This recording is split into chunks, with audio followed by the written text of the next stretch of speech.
choisi Jésus pour guider ma vie. Mon bien-aimé Jésus, il est à moi, je suis à lui. J'ai choisi Jésus pour guider ma vie. Mon bien-aimé Jésus, il est à moi, je suis à lui. J'ai choisi Jésus pour guider ma vie. Mon bien-aimé Jésus.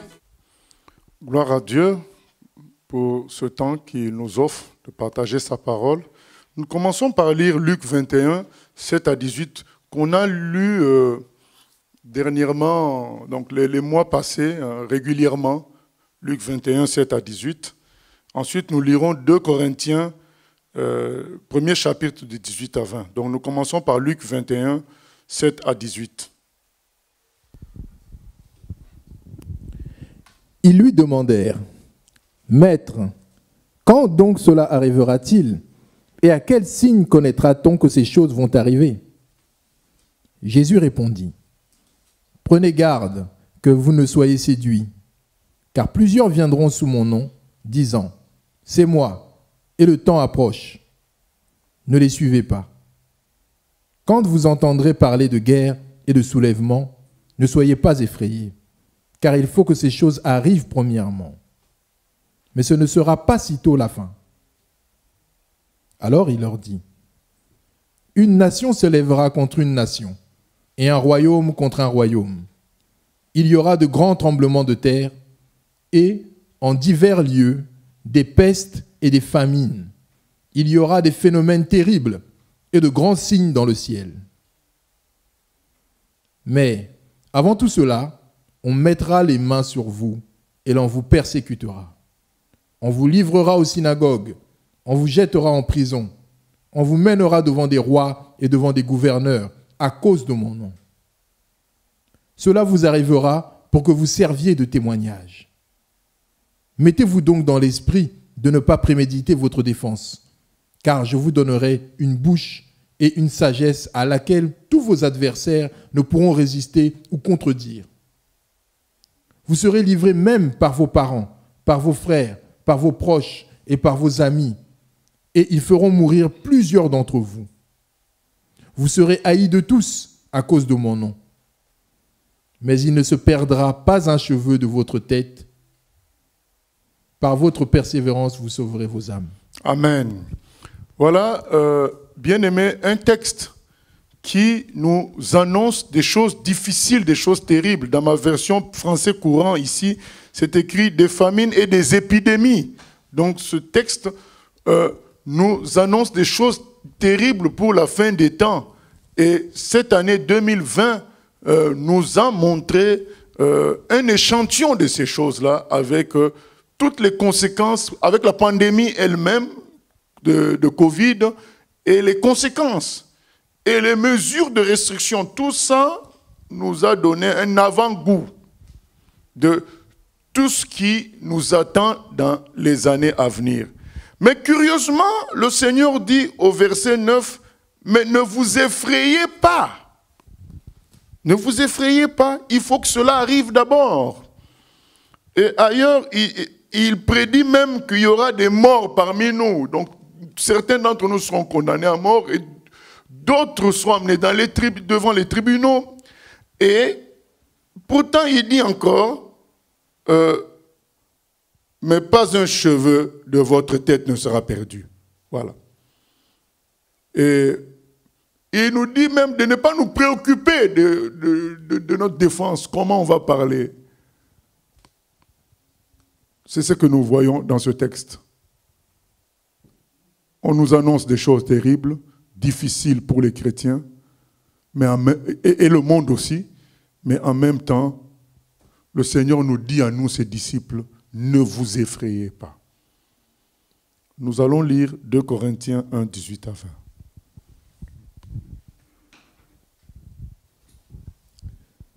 Aussi vrai que Dieu est fidèle, la parole que nous vous avons adressée n'a pas été oui et non. Car le Fils de Dieu, Jésus-Christ, qui a été prêché par nous au milieu de vous, par moi et par Sylvain et par Timothée, n'a pas été oui et non, mais c'est oui qui a été en lui. Car Pour ce qui concerne toutes les promesses de Dieu, c'est en lui qu'est le oui. C'est pourquoi encore l'Amen par lui est prononcé par nous à la gloire de Dieu. Voilà, je vais lire en français courant. Dieu m'en est témoin, ce que je vous ai dit n'était pas à la fois oui et non. Car Jésus-Christ, le Fils de Dieu, que nous avons annoncé chez vous, Silas, Timothée et moi-même, n'est pas venu pour dire oui et non.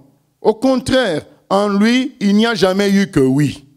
En effet, il est le oui qui confirme toutes les promesses de Dieu. C'est important. Par Jésus, toutes les promesses de Dieu peuvent s'accomplir. Donc c'est lui le oui. Parce qu'il y a des promesses dans l'Ancien Testament et même dans le Nouveau Testament. Bon, dans le Nouveau Testament, on considère que c'est clair, ça doit s'accomplir en Jésus. Mais dans l'Ancien Testament, il y a beaucoup de promesses pour le peuple de Dieu. Et l'apôtre dit que c'est en Jésus que toutes ces promesses-là peuvent s'accomplir. Si elles ne s'étaient pas accomplies autrefois, en Jésus, c'est oui. En effet, il est le oui qui confirme toutes les promesses de Dieu. C'est donc par Jésus-Christ que nous disons notre Amen pour rendre gloire à Dieu. Donc c'est par Jésus. Donc comme on a Jésus, comme Jésus est parti à la croix, il en est ressorti vainqueur. Désormais, toutes les promesses de Dieu peuvent s'accomplir. C'est très important, ce texte, pour ce que nous voulons partager aujourd'hui. Lisons Ésaïe 8, 11 à 13, notre passage principal d'aujourd'hui. Les deux premiers passages étaient des introductions. Maintenant, notre passage principal, c'est Ésaïe 8, 11 à 13.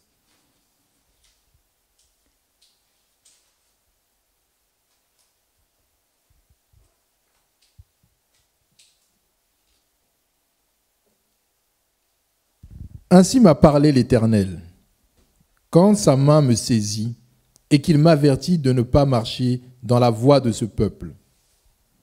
N'appelez pas conjuration tout ce que ce peuple appelle conjuration. Ne craignez pas ce qu'il craint et ne soyez pas effrayés. C'est l'Éternel des armées que vous devez sanctifier. C'est lui que vous devez craindre et redouter. Dieu dit aux enfants d'Israël à travers Ésaïe, arrêtez de vous focaliser sur les complots, sur les conjurations, sur l'organisation du monde des ténèbres contre vous. Arrêtez de vous focaliser sur ça, de mettre toutes vos réflexions sur ça et d'en retirer de la peur. La conséquence, c'est la peur. On commence à avoir peur de tout. Arrêtez avec ça, de voir le mal partout, de voir les conjurations, les complots partout et d'en retirer de la peur. Nous ne nions pas qu'il y ait des complots, nous-mêmes nous en avons parlé. Mais la conséquence de ça, ce n'est pas que nous entrions dans une vie de peur, de doute et d'hésitation. Il y a des gens qui seraient prêts à se suicider si ce n'était pas un péché, parce qu'ils ont peur de ce qui va se passer à cause des prophéties bibliques et à cause de ce qu'en 2020, nous avons vu un échantillon d'accomplissement et on se dit, mais si tout le reste doit s'accomplir, comment ça se terminera pour nous? Et les gens ont peur. Et toutes leurs pensées, toutes leurs discussions tournent autour de la peur de l'avenir, en citant divers complots. Bien aimé, moi, je suis d'accord pour le discernement, pour savoir ce qui se passe, quels sont les complots qu'il y a. Mais Dieu veut dire dans Ésaïe 8, 11 à 13, à nous aujourd'hui, comme il a parlé autrefois aux enfants d'Israël, n'exagérez pas. Ne tournez pas autour de ça comme si votre vie dépendait de ce que le nouvel ordre mondial va faire. Même la vie de l'univers ne dépend pas de Satan, ne dépend pas du nouvel ordre mondial, ne dépend pas des ennemis de Dieu. C'est Dieu qui est tout-puissant. C'est lui qu'il faut craindre. Voilà ce que Dieu dit à Isaïe. Dites-leur. C'est moi qu'il faut craindre. C'est moi qui décide surtout. Maintenant, vos regards sont tournés vers les ennemis, vers les mauvais, vers les assaillants.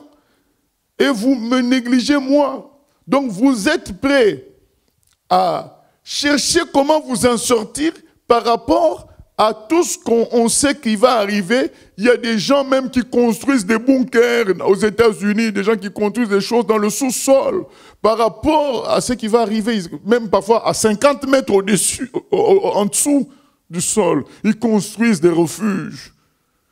Par-ci, par-là, les gens réfléchissent comment ils vont s'en sortir. Dieu dit, mais et moi, dans tout ça, vous m'avez mis où?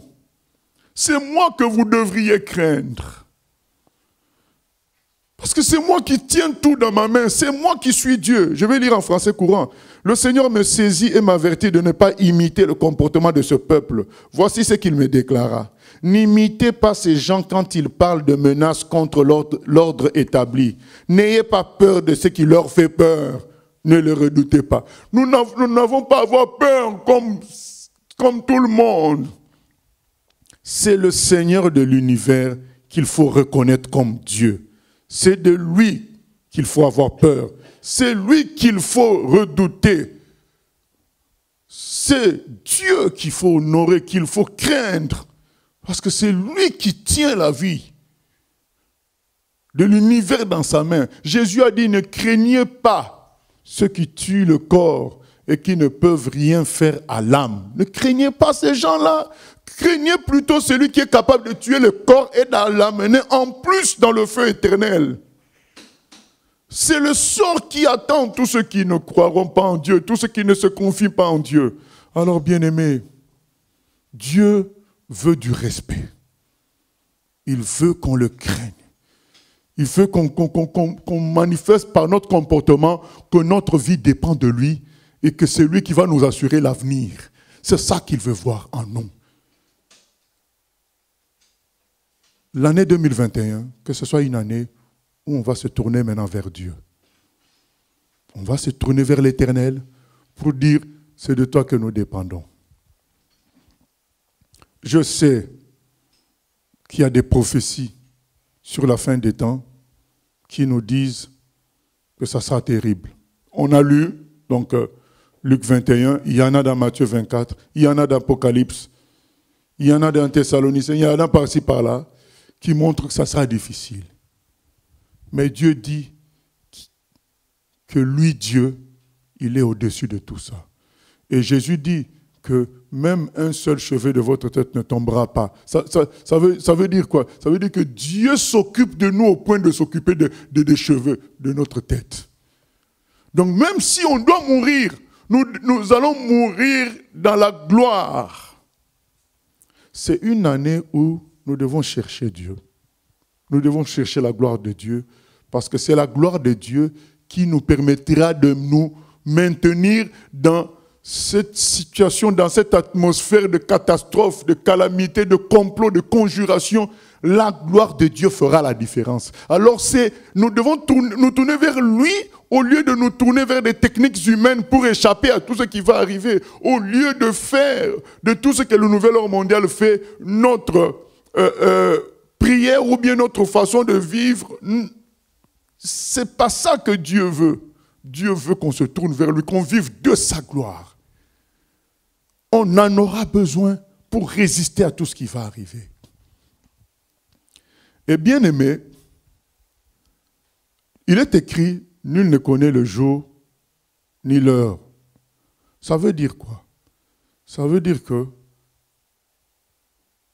comme nous ne connaissons ni le jour ni l'heure du retour du Seigneur, chaque génération est appelée à travailler comme si tout était normal pour sauver l'humanité. Parce que certains, dans cette logique de la fin des temps et de tout ce qui va arriver, ils se recroquevillent sur eux-mêmes. Ils deviennent lents. Ils se cachent. Or, nous devons continuer à travailler, à servir l'Éternel. Les gens diront, mais ce n'est pas nous qui allons arrêter le plan de Dieu. Il y a les prophéties qui ont été données sur la fin des temps Pourquoi les freiner? Pourquoi les arrêter? C'est le plan de Dieu, c'est la volonté de Dieu. Oui, nous disons oui, c'est vrai. Mais personne ne connaît le jour ni l'heure. Les gens de l'époque de Paul pensaient que ça serait à leur époque. S'ils avaient fait comme les gens qu'Ésaïe dénonce ici, le Paul n'irait pas évangéliser à Rome, ne travaillerait plus pour le Seigneur. Mais tout en sachant que le Seigneur pouvait les enlever d'un moment à un autre, pouvait revenir que la situation pouvait s'empirer. Et d'ailleurs, c'est ce qui a été le cas à leur époque. Ils continuaient à travailler parce qu'ils étaient remplis de la gloire de Dieu. La gloire de Dieu nous doit nous faire fonctionner quelle que soit la situation. Rester trop sur l'idée des difficultés à venir peut produire une peur qui paralyse. Je reviens sur ce que j'ai voulu dire à un moment donné. C'est quoi? C'est qu'il y a des prophéties sur la fin des temps. C'est la parole de Dieu. On est d'accord. Mais ce ne sont pas les seules prophéties de la Bible. Ce ne sont pas les seules promesses de la Bible. La Bible a beaucoup de prophéties et de promesses. Nous ne pouvons pas accepter que certaines s'accomplissent et décider que les autres ne s'accomplissent pas. À ceux qui nous disent, oui, mais ça doit arriver, arrêtons de résister, arrêtons de prier contre le complot, prier contre les œuvres des ténèbres, de toute façon, ça doit arriver. Ah non, Dieu ne nous a pas dit ça. Il nous a dit que ça va arriver, afin que l'on sache, afin qu'on se prémunisse, afin qu'on s'arme de patience, de force pour pouvoir résister à tout ça. Il a dit, je vous dis toutes ces choses à l'avance, afin que quand ça va arriver, vous ne tombiez pas. Mais il n'a pas dit que nous arrêtions de fonctionner concernant les autres promesses et prophéties. Quand Dieu dit dans Marc 11, 24, tout ce que vous demandez en prière, croyez que vous avez reçu et vous le verrez s'accomplir. Cette promesse n'est pas enlevée puisque nous sommes à la fin des temps. Elle existe toujours. De même que nous croyons aux prophéties qui nous montrent que nous sommes à la fin des temps, nous devons continuer à croire à toutes les promesses faites par le Seigneur. Dans les derniers jours, je remplirai toute chair de mon esprit. Nous devons continuer à croire aussi à ça. Donc nous ne devons pas sélectionner, nous devons tout prendre. Et en prenant tout, on en arrive à quoi? On en arrive à dire, tiens, si toutes les promesses sont encore valables, dans ce cas, je peux prier pour détruire les œuvres des ténèbres. Puisque Dieu peut me donner tout ce que je demande. Si ce n'est pas sa volonté, il ne m'exaucera pas. Mais ça ne m'empêche pas de prier puisque les promesses sont là. Matthieu 28, 18 à 20. Allez faire de toutes les nations des disciples. Et je serai avec vous tous les jours jusqu'à la fin. Alors, cette promesse est encore valable. Jésus est encore avec moi. Mais si je suis avec Jésus, qu'est-ce que j'ai à craindre? Nouvel ordre mondial, ça ne va rien me faire. Qu'on me trace à travers mon téléphone, ça ne va rien me faire. Nous reconnaissons qu'il y a toutes ces mauvaises choses, mais ce n'est pas une raison pour que ça nous freine. Nous devons faire le travail du Seigneur, parce qu'il y a aussi les promesses de victoire, les promesses d'évangélisation, les promesses de la plénitude du Saint-Esprit, les promesses de guérison. Il y a toutes ces promesses. Les paroles aussi d'amour de Dieu pour l'humanité. Il y a tout ça. Donc on va ignorer tout ça pour se concentrer que sur les complots. Ésaïe 8 dit non, arrêtez. Arrêtez de parler conjuration, complot. Et la gloire de Dieu alors, et la crainte de Dieu. Tu peux tout savoir sur les complots. Mais si tu ne crains pas l'Éternel, ça finira mal. Mais si tu crains l'Éternel, même si tu ne sais pas tout sur les complots, Dieu sera avec toi et te protégera. Dieu veut qu'on retourne à lui, qu'on craigne son nom. Et craindre son nom, c'est aussi accepter que toute la parole est vraie. Si les prophéties concernant la fin des temps sont vraies, les autres paroles aussi sont vraies. Donc nous devons toutes les utiliser. De même, être avertis, être vigilants par rapport à toutes les prophéties qu'on a sur la fin des temps, sur notre manière de faire les choses, mais en même temps, continuer à travailler avec la gloire de Dieu par le Saint-Esprit. Continuer à évangéliser, continuer à annoncer la parole, continuer à prier, à imposer les mains aux malades, continuer à faire le travail du Seigneur. Puisque le Seigneur est avec nous.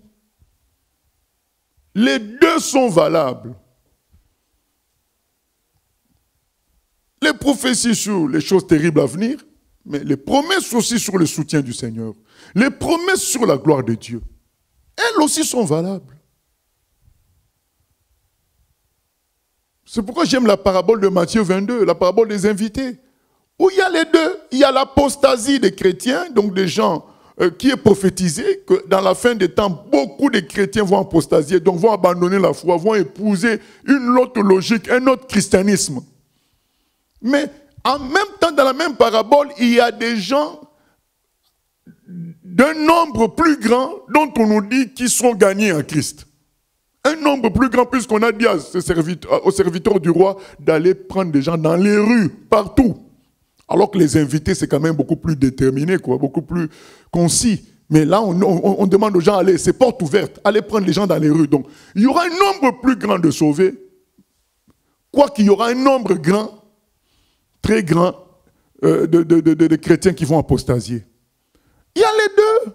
Donc, on ne peut pas devenir apathique, léthargique, ne rien faire, parce que nous sommes à la fin des temps. D'ailleurs, les gens sont devenus mauvais. Ainsi de... Non, oui, d'accord, les gens vont devenir mauvais, idolâtres, rebelles à leurs parents, irréligieux. Mais en même temps, Dieu dit dans Joël 2,28, dans la fin des temps, vos jeunes filles et vos jeunes fils prophétiseront. Je remplirai toute chair de mon esprit. Donc, il y a les deux. Donc, nous devons utiliser les deux. Conclusion, bien-aimés. C'est quoi cette année? Cette année est une année de prière. Cette année est une année de prière parce que c'est dans la prière qu'on peut partager la gloire de Dieu. C'est dans la prière qu'on peut réclamer les promesses de Dieu. Parce que les prophéties sur la fin des temps, elles s'accomplissent. Mais si on n'entre pas dans la prière, on n'aura pas la force de faire face à tout ça, à cet accomplissement. Cette année est une année de prière parce qu'on a besoin que chaque matin, chaque jour, nous remettons nos vies entre les mains de Dieu.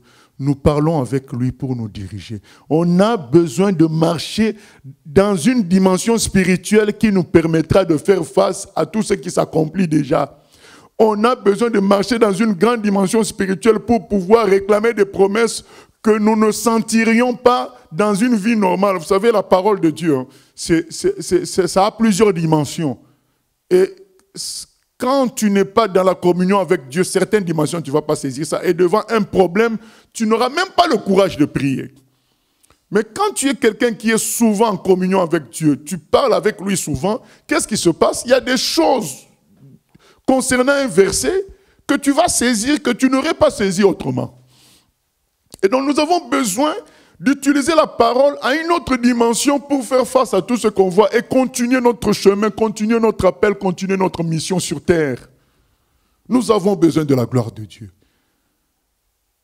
C'est ça la conclusion. C'est qu'il y a des prophéties difficiles, mais il y a aussi des promesses de gloire et de puissance. Nous devons fonctionner avec les deux. Nous devons être capables de faire le même travail qu'on faisait il y a 100 ans, il y a 50 ans, c'est-à-dire détruire des œuvres de ténèbres, oui. Faire échouer le complot du monde des ténèbres, oui, parce que c'est écrit dans le psaume 33 que le Seigneur déjoue le complot des nations. Il déjoue ça. Donc nous sommes ses représentants, c'est ça notre travail. Jésus est venu, 1 Jean 3,8, détruire les œuvres du diable. Donc nous devons continuer. Si Dieu décide autrement, ça c'est lui, mais il nous a donné la charge d'être la lumière du monde, le sel de la terre. Et ça, ce n'est pas fini parce qu'on est à la fin des temps. Ça continue. Donc on doit être prêt à combattre et à détruire les œuvres des ténèbres. C'est une année de prière. C'est-à-dire que tu dois te dire, maintenant, cette année, je vais entrer dans la dimension spirituelle que Dieu attend de moi. 14 ans, 15 ans, 16 ans, 12 ans, si tu es chrétien, chaque jour maintenant, tu dois te lever le matin et dire, Seigneur, je veux que cette journée se passe avec toi. Certains me diront, mais on fait déjà ça, mais ce n'est pas grave, continue. Mais comprends ce que je veux dire. Que tu as besoin d'aller plus loin. Nous avons besoin, j'ai besoin d'aller plus loin. Dieu veut nous amener à la dimension équivalente aux problèmes que nous allons rencontrer. Sinon, beaucoup, justement, c'est pourquoi c'est prophétisé que beaucoup vont apostasier, beaucoup vont se détourner de Dieu, beaucoup vont trahir les autres. Pourquoi? Parce que face à tout ce qui nous attend, les gens qui ne se seraient pas préparés dans la proximité avec Dieu, ils finiront par renier les autres, renier le christianisme. Homme de prière, femme de prière. C'est le moment de le devenir. Chaque jour, marcher avec Dieu, dans la gloire. Les promesses sont toujours valables. Que Dieu nous aide cette année, au nom de Jésus-Christ. J'aime Hébreux 12, Hébreux 12, 1 à 2. C'est le frère qui nous parle. Il y a une carrière qui est ouverte pour nous. Tant qu'on est vivant, il y a une carrière qui est ouverte pour nous. Je vous ai raconté le songe d'un frère de 74 ans. Il est déjà mort, ça fait longtemps. Et il avait une vision où on lui disait par Dieu que le chemin est encore long. Alors qu'il était maladif, 74 ans maladif, mais Dieu lui dit le chemin est encore long. Avec Dieu, nous ferons des exploits. Le chemin est encore long. Alors, c'est le moment d'entrer dans notre appel, d'entrer dans l'avenir de gloire, dans le nom de Jésus. Lisons Hébreux 12, 1 à 2. Nous donc aussi, puisque nous sommes environnés d'une si grande nuée de témoins, rejetons tout fardeau et le péché qui nous enveloppe si facilement, et courons avec persévérance dans la carrière qui nous est ouverte. Amen.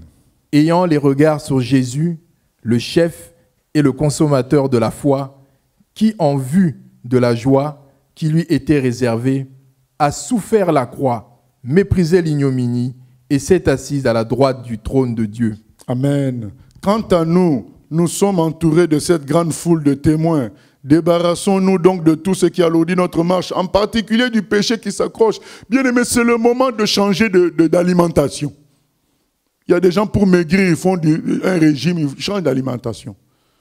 Ah, mais nous aussi, on doit changer d'alimentation. Si ton plaisir, c'était les vêtements ou la nourriture, que ton plaisir soit maintenant la présence de Dieu. Que ton plaisir soit la parole. C'est le moment de changer d'alimentation parce que les événements à venir demandent cela. Débarrassons-nous de la mauvaise alimentation, donc de tout ce qui alourdit notre marche, en particulier du péché qui s'accroche. Le péché, c'est la mauvaise alimentation. Il faut refuser ça. Même si on tombe, on refuse, on continue notre marche. On tombe, on refuse, on continue. Et courons résolument la course qui nous est proposée. La carrière qui nous est proposée. Il y a encore une carrière. La course qui nous est proposée. Gardons les yeux fixés sur Jésus, dont notre foi dépend du commencement à la fin. Il a accepté de mourir sur la croix sans tenir compte de la honte attachée à une telle mort. Parce qu'il avait en vue la joie qui lui était réservée. Et maintenant, il siège à la droite du trône de Dieu. Pensez à lui, à la façon dont il a supporté une telle opposition de la part des pécheurs.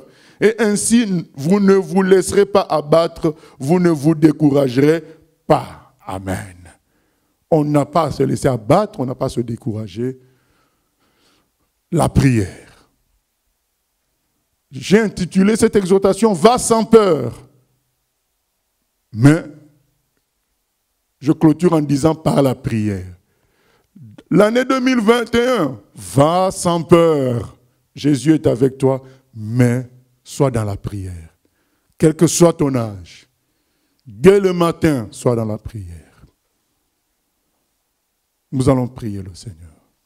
Père éternel, je viens prier pour te remercier pour ta parole qui nous amène à nous rapprocher plus de toi, à te craindre toi, et non pas le nouvel ordre mondial, parce que toi, tu es Dieu, tu es au-dessus de tout. À mettre notre vie en règle avec toi, car c'est toi qui peux non seulement tuer le corps, mais l'amener dans le feu éternel. À rejeter le péché, amène-nous à rejeter le péché sous toutes ses formes. Aide-nous, Seigneur, à prendre conscience de certains péchés que nous négligeons, Seigneur.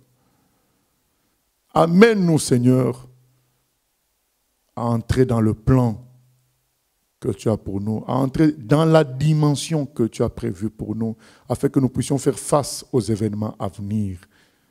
Fais de nous des hommes et des femmes de prière cette année, Papa. Au nom de Jésus, je bénis tous mes bien-aimés qui écoutent. Je prie que cette année leur soit favorable, une année de grâce, que leurs sentiers, nos sentiers soient aplanis. Nous prions, Seigneur, que cette année soit une année de réveil, où le feu, comme c'était descendu le jour de la Pentecôte, que le feu vienne du ciel pour nous, pour notre génération également, cette année. Que ce soit l'année de conversion multiple, de jeunes, de vieux, de tous, de toute personne, quel que soit l'âge, Seigneur. Mais en insistant sur Joël 2,28, les personnes âgées et les jeunes, Seigneur. Merci de te manifester et de nous maintenir en toi, car notre foi dépend du début à la fin de Jésus. À toi la gloire, la louange au siècle des siècles. Merci pour l'année 2020 qui a été belle. Oui, Seigneur. Parce qu'une année est belle lorsqu'on finit avec toi. À toi la gloire, la louange au siècle des siècles. Amen. Gloire à Dieu. Que Dieu nous bénisse.